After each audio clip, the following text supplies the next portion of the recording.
Monica POV. Bumukas ang gate ng mansyon nang makita nila kaming parating. Nag-aabang si Alda roon na parang kanina niya pa ginagawa, ang pagpapabalik-balik para hintayin ang pagdating ko. She looked like she just called all the saints she knows. Mukhang kaninang-kanina pa siya hindi mapakali. Señorita. Agad niyang tawag ng matano kaming paparating. Natigilan din sila agad nang makitang hindi lamang ako ang sakay ng kabayo. Pati ang mga trabahador na naroon pa, ay napatigil din nang makita na hindi ang kabayong dala ko kanina ang dumarating ngayon.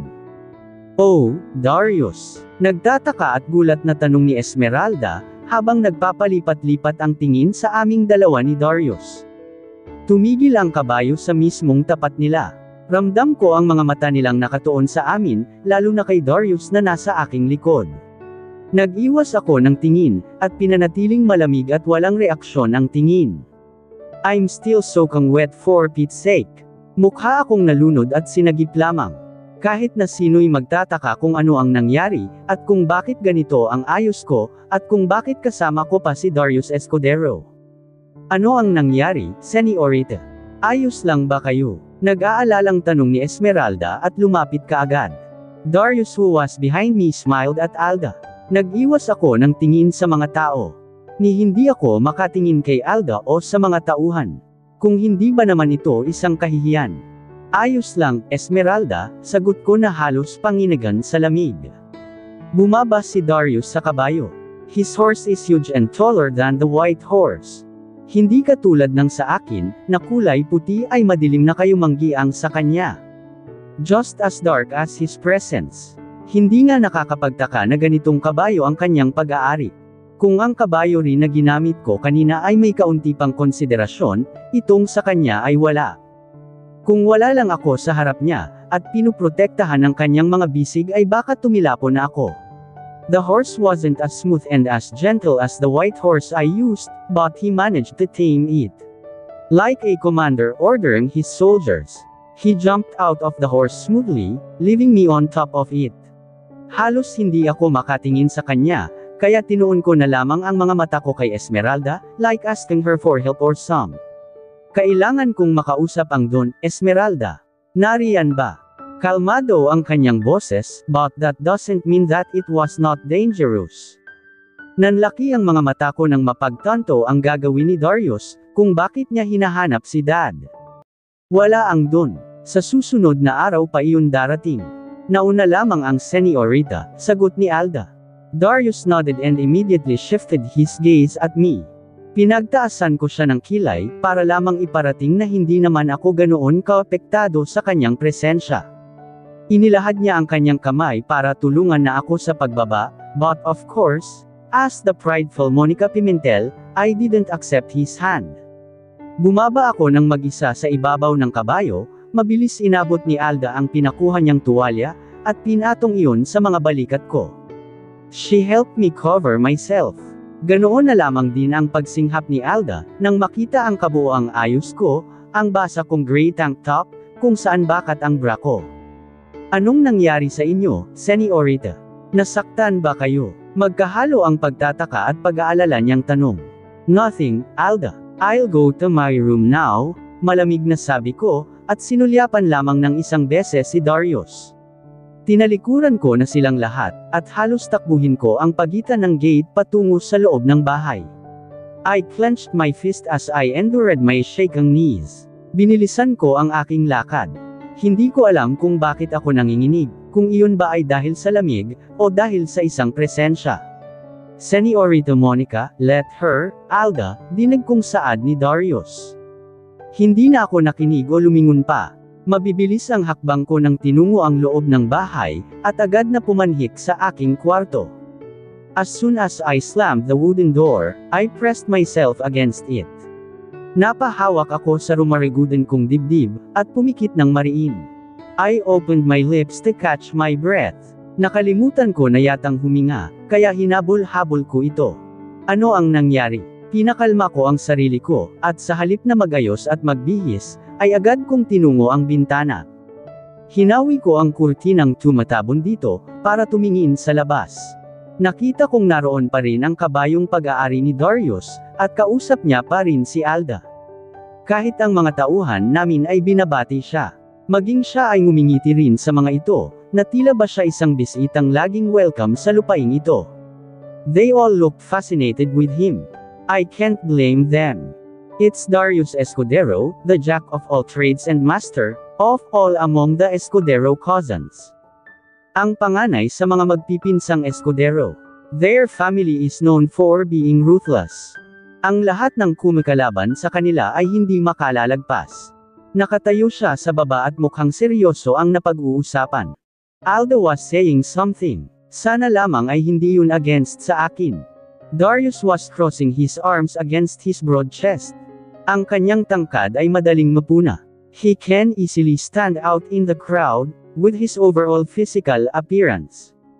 My eyes traced his shoulders. He looked so manly, and all his muscles were on the right places. Despite years passing by, ganoon pa rin siya. Strict, domineering, unyielding, and untamable. Naramdaman ko ang kakaibang kirot sa aking dibdib, nang muling bumalik sa alaala ko ang lahat. He was my young love and this town means his name. Ang El Amadeo ay si Darius.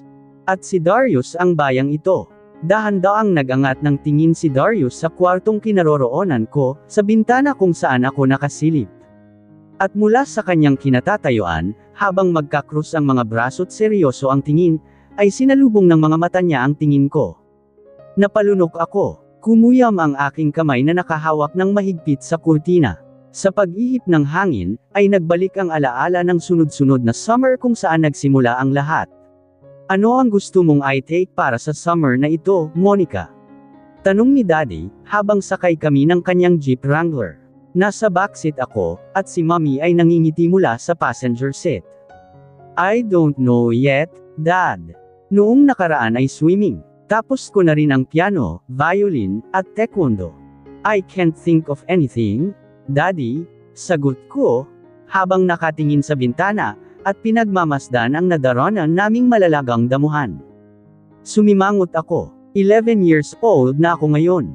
At this age, medyo marami na akong alam, at nasusubukan, kumpara sa mga kaklase ko, palibhas ay hindi lumalagpas na summer na wala akong bagong natututuhan.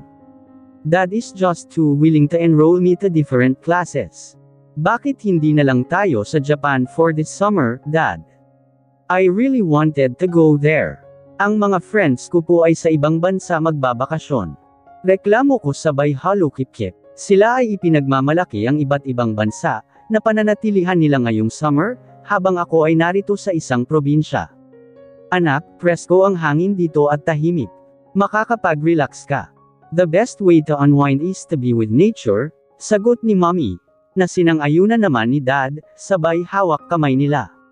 Sweet. And, Monica, hiha, your dad is meeting with a friend.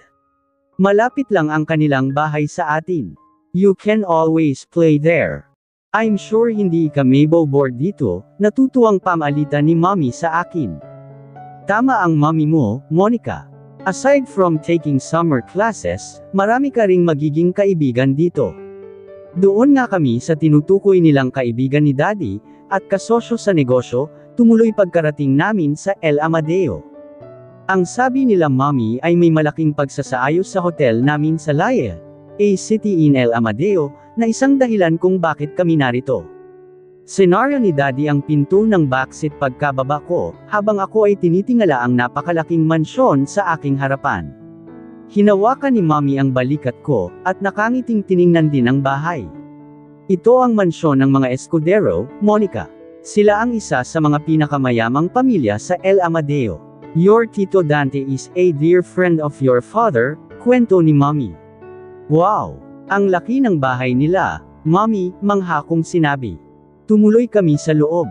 Sinalubong kami ng mayordoma, at sa entrada ng bahay ay ang mag-asawang Escudero, sina Tito Dante at Tita Michelle. I have met them once in Manila. Palaipat-lipat kami dahil sa trabaho ni Daddy, pero madalas kaming nasa Maynila, dahil naroon ang main office ng kumpanya, ang Pimentel Hotels. Kumpare, masayang tawag ni Tito Dante, at agad kaming sinalubong. Tita Michelle and Mommy hugged each other so dearly.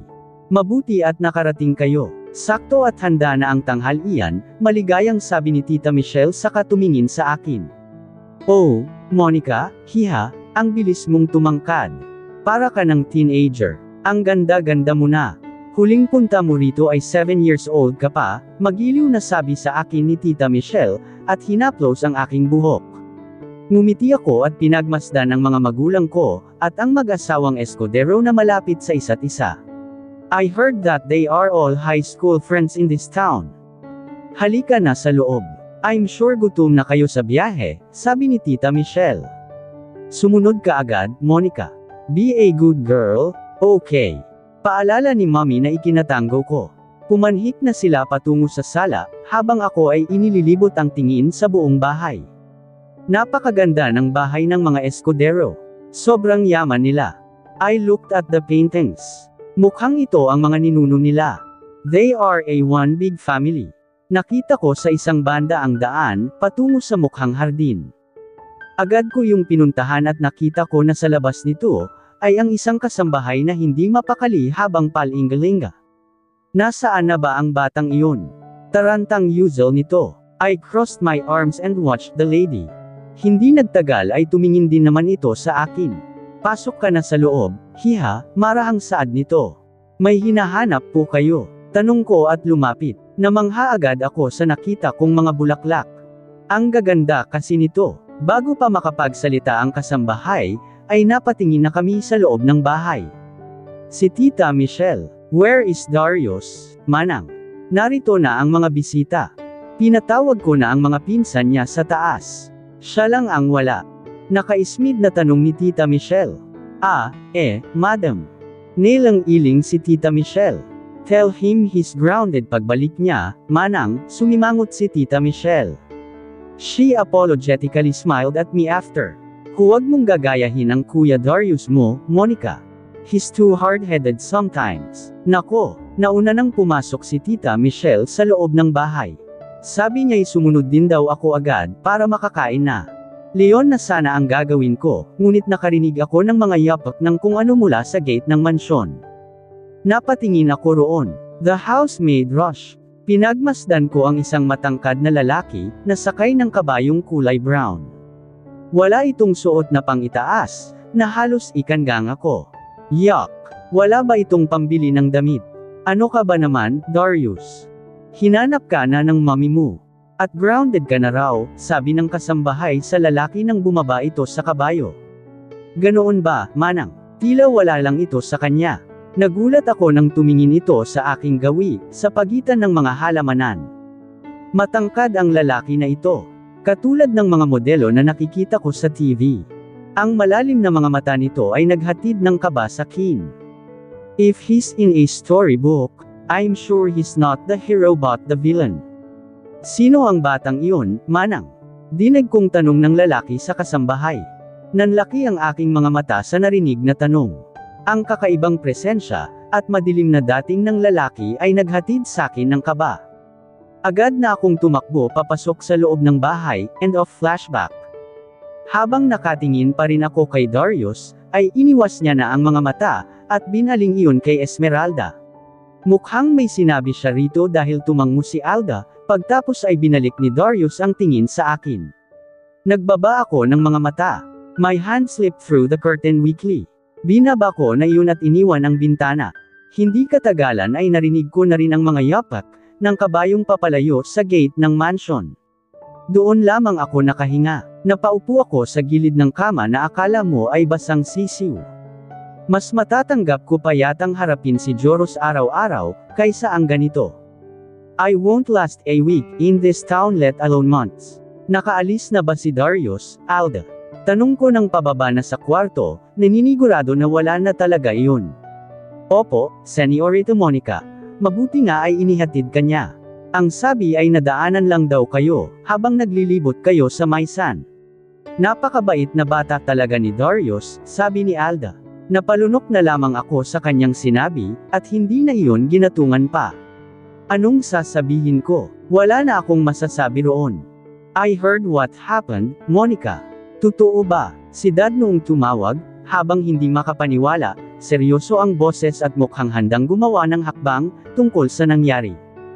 I sighed and wore my favorite earrings, kaharap ang full-body mirror. I told you to stay away from danger. Right, Monica? Istriktong sabi ni Dad. Yes, Dad. Hindi ko naman alam na mangyayari yun. Malay ko ba na marami palang Menioki sa lugar na ito? Besides, I was not harmed. At hayaan ninyo na. Ayaw ko ng gulo, Dad, pagod kong sinabi. Take care, hiha. I don't want you to get into trouble again. At padadalhan kita ng dagdag na bodyguard dyan o assistant. No need for that, Daddy. Marami na sila rito. Hindi ko sila matatakasan, at huwag kang mag-alala, dahil walang magtatanan sakin.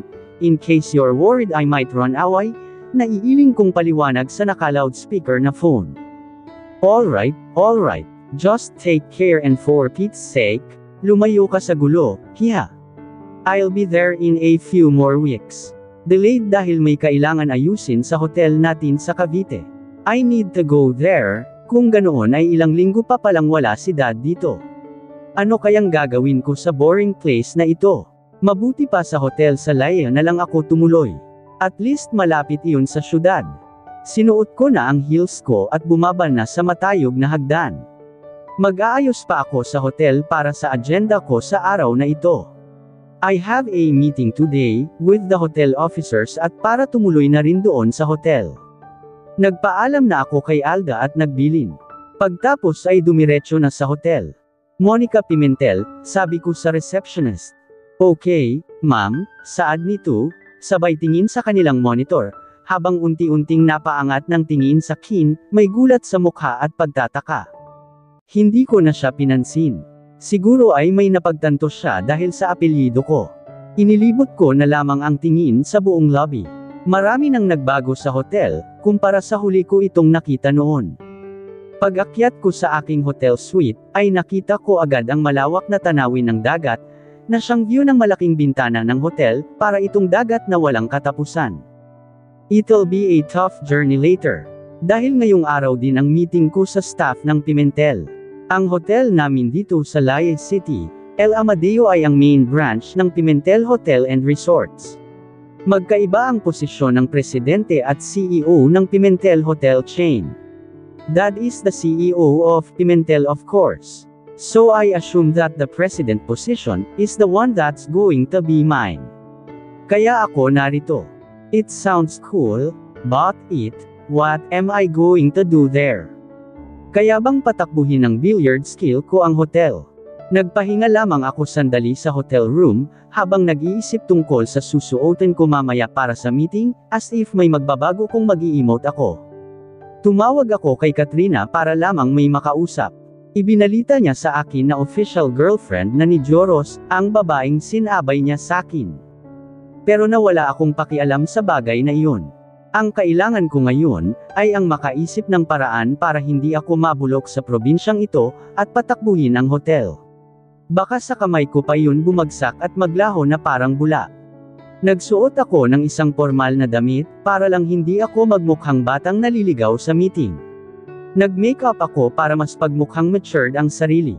Although my facial and physical features are matured, it is still obvious that I am way younger than most of the staff here.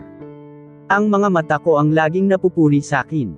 Marahan daw kung tumingin ang mga mata ko, bagay sa inosente kong mukha. That's why a lot of my schoolmates in high school hated me. Kay no senti pero playgirl. Well, I can't blame them. I did play boys, kasalanan din naman nila, dahil gustong-gusto rin naman nilang magpalaro. I smirked. Pinagmasdan ko ang sarili sa salamin, naalala bigla yung sinabi ni Darius, na nagbago na ako kaya muli akong napasimangot. He's right, ibang-iba na nga ako ngayon. Ni hindi ko nga namalayan ang lahat ng pagbabagong iyan. I'm matured, well, physically at least. My chest aren't that big yet, pero kahit papaano ay may laman naman. I have curves, too. And my long slim legs can do me good in modeling. Pulang lipstick ang ginamit ko, sa halip na simpleng lipstick lang. Isang formal office dress ang sinuot ko, at pares ng puting heels. Sinuot ko rin ang paborito kong earrings, at dinampot ko na ang aking bag. Ayos na ayos ako kahit dito lang din sa hotel ang meeting. Ito ang unang beses na makikita nila ako rito. Kailangan ay maganda rin naman ang impresyong iwan ko sa kanila. Just enough to not get my future image affected. Click ng heels ko ang naririnig, habang patungo ako sa pagdarausan ng meeting. Kasama ko na ang isa sa mga secretary na ibinibigay sa akin, ang details ng meeting. Sakto lamang sa oras ang pagdating ko sa opisina. Naroon na ang lahat. Nasa akin ang mga mata nila nang bumukas ang pinto, at pumasok ako.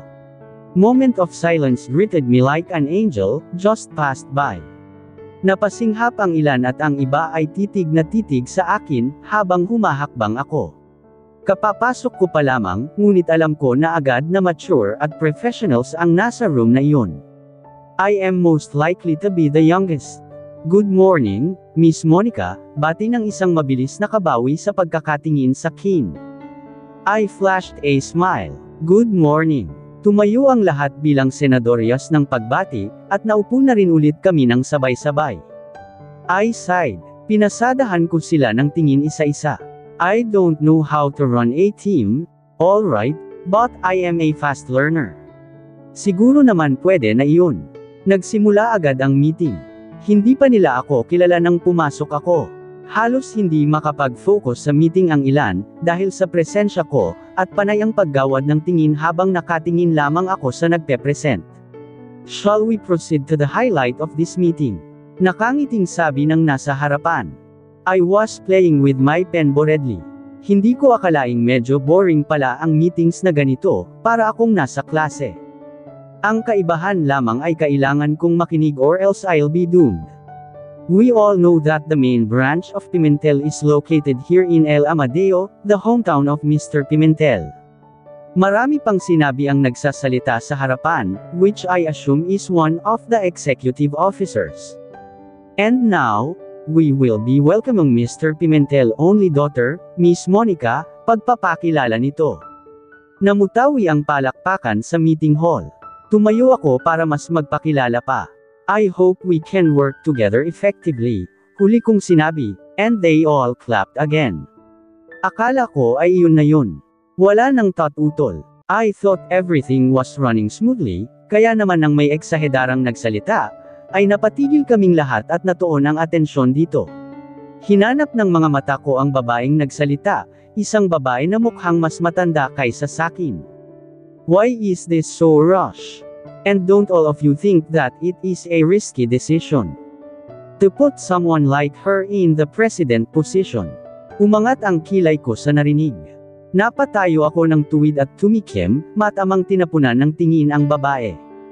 Long jet black straight hair. She has a slightly morena skin than me. At kahit nakaupo ay hula ko na matangkad din ito. Excuse me, hindi ko napigilan na sabihin iyon. Nag-iwas ng tingin ang babae, at tiningnan ang board members. She sighed, bago seryosong nagsalita. I'm sorry to say this, but I don't think that this is a practical decision, to put someone who is way too young, and inexperienced for this kind of field. Especially now that we have lots of problem to solve about the hotel. Excuse me, miss, are you insinuating that I am incapable of running my own father's hotel? I raised my eyebrow. Pinagkrus ko ang mga braso ko, at hindi inatrasan ang diskusyon. To tell you frankly, I was born to negotiate. I was born to rule. I was born to lead this company. At sino ba ang babae na ito sa akala niya? That's just my opinion, Miss Pimentel. Sagot ng babae na hindi yata natatakot masisante nakaramdam ako ng kaunting iritasyon.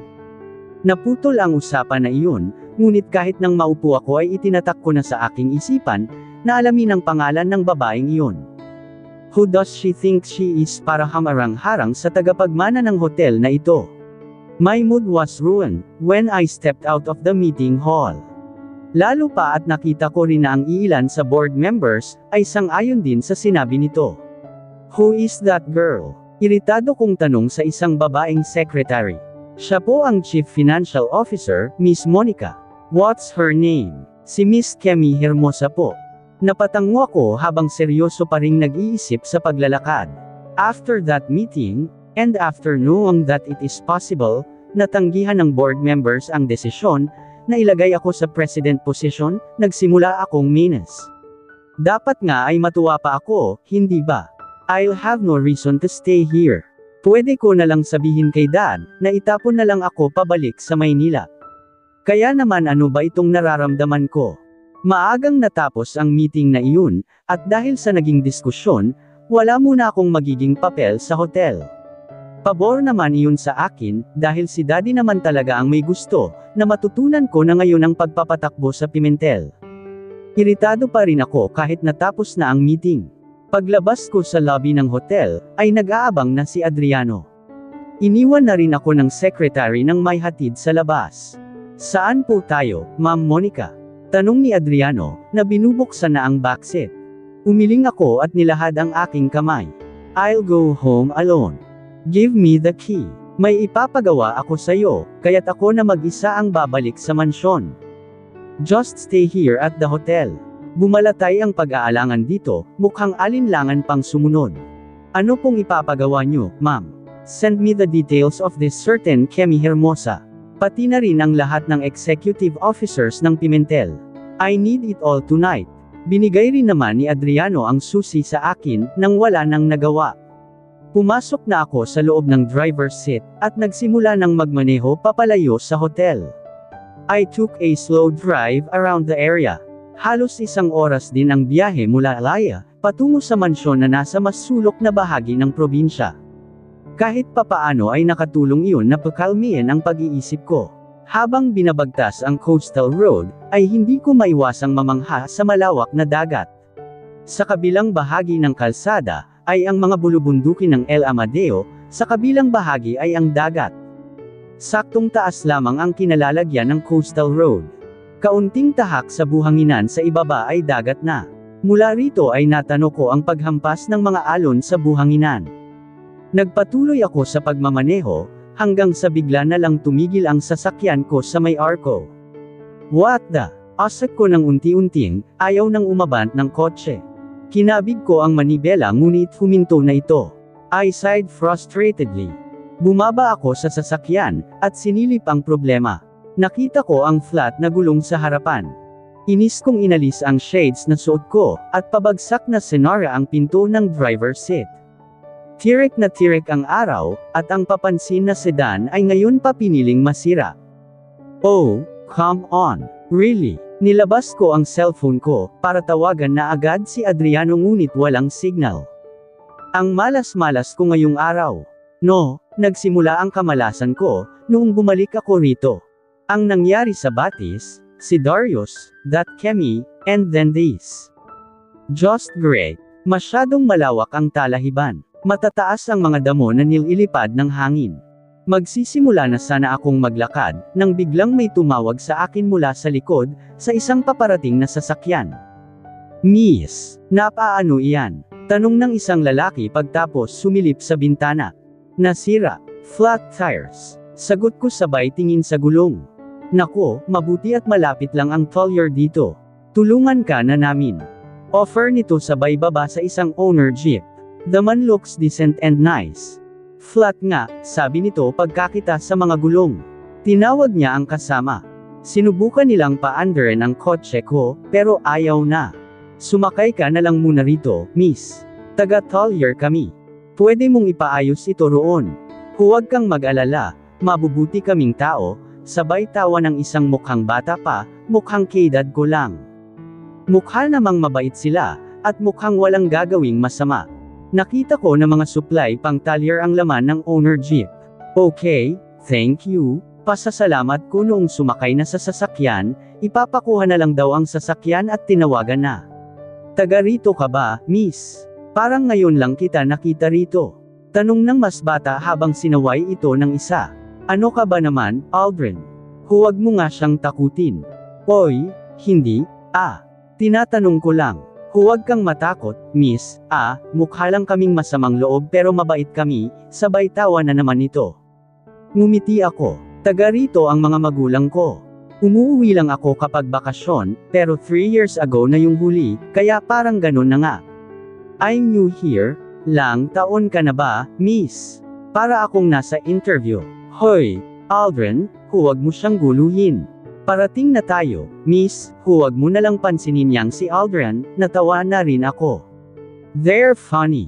I don't think they're harmful. Tumigil nga ang sasakyan sa isang tolyer. Nakalagay rito ang pangalan ng shop. May mga gumagawa at may iilang kotse rin ang inaayos sa ngayon. Nagsitinginan ang mga ito sa amin, nang makitang may kasama sina Aldrin at napatigil sa ginagawa. Nasaan sa may arko. Teka lang, miss, may kilala akong makakatulong sa iyo ngayon din. Sabi ng nagmamaneho kanina, at nagpaalam muna saglit. I looked at the whole auto repair shop. Nag-iisip pa ako nang hindi nagtagal, ay bumalik na ito nang hindi nag-iisa. Sa likod niya ay mayroong nagsalita. Ano raw ang nasira sa sasakyan? Napalingon ako sa seryosong tanong na iyon, at ganoon na lang ang pagkatigil ng mapagtanto kung sino iyon.